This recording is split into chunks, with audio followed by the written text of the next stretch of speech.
Hello hi friends. இப்போ நான் எங்கே வந்திருக்கேன்னு பார்த்தீங்கன்னா, நம்ம சங்கரன் கோயில் பக்கத்தில், அதாவது திருநெல்வேலி பக்கத்தில் இருக்க சங்கரன் கோயில் பக்கத்தில் இருக்க இந்த புத்தர் டெம்பிளுக்கு தான் வந்திருக்கேன். நீங்கள் பின்னாடி பார்த்தாலே தெரிஞ்சிருக்கும் இந்த புத்தர் டெம்பிள் எவ்வளோ அழகாக இருக்குது பாருங்க. இந்த மாதிரி புத்தர் டெம்பிள் இந்தியாவில் ஏன் தமிழ்நாட்டில் எந்த அளவுக்கு இல்லை அப்படின்னு சொல்லி நம்ம கேள்விப்பட்டிருக்கலாம். நிறைய புத்தர்கள் பற்றிய இதெல்லாம் நம்ம புக்கில் படிச்சிருப்போம். ஆனால் நம்ம திருநெல்வேலியில் பக்கத்தில் சங்கரன் கோயிலில் இந்த மாதிரி ஒரு புத்தர் டெம்பிள் இருக்கிறது வந்து யாருக்குமே தெரியாது. ஸோ வாங்க உள்ளே போய் அந்த புத்தர் டெம்பிளை பற்றி நம்ம பார்க்கலாம் இன்னைக்கு இந்த வீடியோவில். இந்த புத்தர் டெம்பிளில் பார்த்தீங்கன்னா 2 விதமான இடங்கள் இருக்குது. ஒன்று பார்த்தீங்கன்னா புத்தருக்கு வந்து டூரிஸ்ட் பிளேஸ் மாதிரி ஒரு இடம் இருக்குது. அண்ட் இன்னொரு பார்த்தீங்கன்னா பில்டிங்காக இருக்குது. அந்த பில்டிங்கில் வந்து தான் புத்தருக்கான பூஜை பண்ணுறவங்க வந்து தங்குறதாகவும், அவங்க வந்து தியானம் பண்ணுறதுக்காகவும், பூஜை பண்ணுறதாகவும் அங்கே இருக்குது. ஸோ முதல்ல நம்ம இந்த டூரிஸ்ட் ஸ்பாட் மாதிரி இருக்கிற அந்த புத்தர் டெம்பிளுக்கு நம்ம முதல்ல போய் விசிட் பண்ணலாம். வாங்க போகலாம்.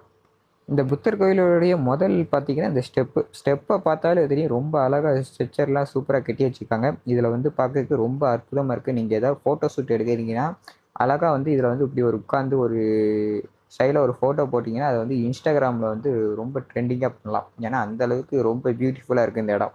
இந்த இடத்துல நிறைய பேர் வந்து ஃபோட்டோ ஷூட்டுக்குன்னே வராங்கன்னு பார்த்துக்கோங்களேன். அந்த அளவுக்கு ரொம்ப அற்புதமான கட்டியிருக்கிறாங்க. சரி வாங்க உள்ளே போய் இன்னும் என்னென்ன அற்புதங்கள் இருக்குதுன்னு பார்க்கலாம். அப்படியே இந்த இடத்துக்கு வாங்க. இந்த இடத்துக்கு மேலே வந்து அப்படியே இந்த வியூவை பார்த்தீங்கன்னா அப்படியே அற்புதமாக இருக்குது. அப்படியே இயற்கை வந்து சுற்றி பாருங்கள், சூப்பராக இருக்குது.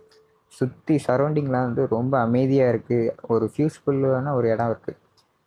உங்களுக்கு ஏதாவது ஸ்ட்ரெஸ்ஃபுல்லாக இருந்துச்சுன்னா இந்த இடத்துல வந்து நீங்கள் தியானம் பண்ணுறதுக்கு ஒரு அருமையான லொக்கேஷன்.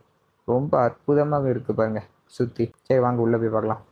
நம்ம மேலே வந்தோடனே முதல்ல பார்க்குறது வந்து ஒரு பெரிய ஸ்டாச்சு. புத்தருடைய ஸ்டாச்சு பார்த்துக்கவே ரொம்ப அற்புதமாக இருக்குது. ஒரு தியான நிலையில் உட்காந்துருக்காரு. ரொம்ப பெரிய சிலையாக இருக்குது. இந்த சிலையை சுற்றி பார்த்தீங்கன்னா நிறைய அந்த புத்த மொழிகளில் நிறைய எழுதியிருக்கிறாங்க.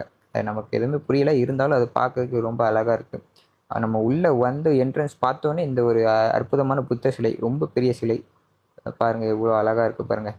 பின்னாடி எழுதியிருக்காங்க பாருங்கள் புத்த மொழிகளில்.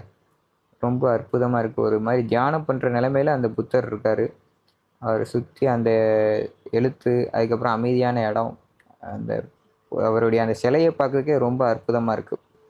அப்படியே அந்த புத்தர் சிலையிலேருந்து சைடாக்க நம்ம வந்தோம்னு பார்த்தீங்கன்னா, மேலே ஒரு பிரகாரம் மாதிரி ஒரு இருக்குது. அதேமாதிரி கீழே பார்த்தீங்கன்னா ஒரு ஒரு பிரகாரம் இருக்குது. அண்டு சுற்றி பார்த்தீங்கன்னா ஒரே ஃபாரஸ்ட் ஏரியா மாதிரி ரொம்ப அற்புதமாக மரங்கள்லாம் வளர்த்து பசுமை நிறைந்ததாக தான் இருக்குது.